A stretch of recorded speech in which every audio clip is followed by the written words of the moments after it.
Welcome back to the Chelsweets kitchen. Today I'm going to show you guys how to make this Jolly Santa cake. Begin by stacking red and green cake layers. This cake is made with almond cake layers and an almond buttercream. The full recipe is up on chelsweets.com. Work the frosting to the outside of each layer and then rotate the cake stand to evenly spread the buttercream across the layer. Once all 4 cake layers are stacked, apply a thin crumb coat and chill the cake in the fridge or freezer until the crumb coat is firm to the touch.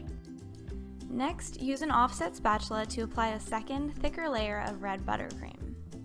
Once the cake is fully covered, use a bench scraper to smooth. If you want to see an in-depth tutorial on how to frost a cake with smooth sides, you can click on the link in the upper right corner. Once the sides are smooth, carefully drag any overhanging frosting towards the center of the cake with your bench scraper. If you have any extra buttercream smeared around your cake base, you can always use a wet paper towel or the edge of your bench scraper to remove it. Next, it's time to add on Santa's belt using a bit of black buttercream and some yellow fondant to be his belt buckle. Smooth some skin-colored frosting on top of the cake to be Santa's face. Then add on his hat using some red buttercream in a piping bag. Carefully smooth with an offset spatula, and then add on the bit of the hat that kind of hangs over his face.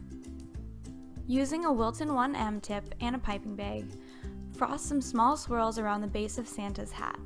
This will be the fur of his hat. Then it's time to get going on Santa's face. Add a fondant mouth and eyes, and then begin to pipe Santa's mustache and his beard. Try to add Santa's beard in one fluid motion to give it a slightly different look than the swirls we added around his hat. Now that Santa's face is created, it's time for the last few steps to add on his little feet and some arms. Add a bit more red frosting on top of his belt on both sides to be his arms. If it's easier, mark where his arms should begin and end to make sure that they're symmetrical. Then use 2 little balls of remaining tan fondant to be his hands. To make Santa's hat a bit more special, I also added some white sanding sugar on top of the fur.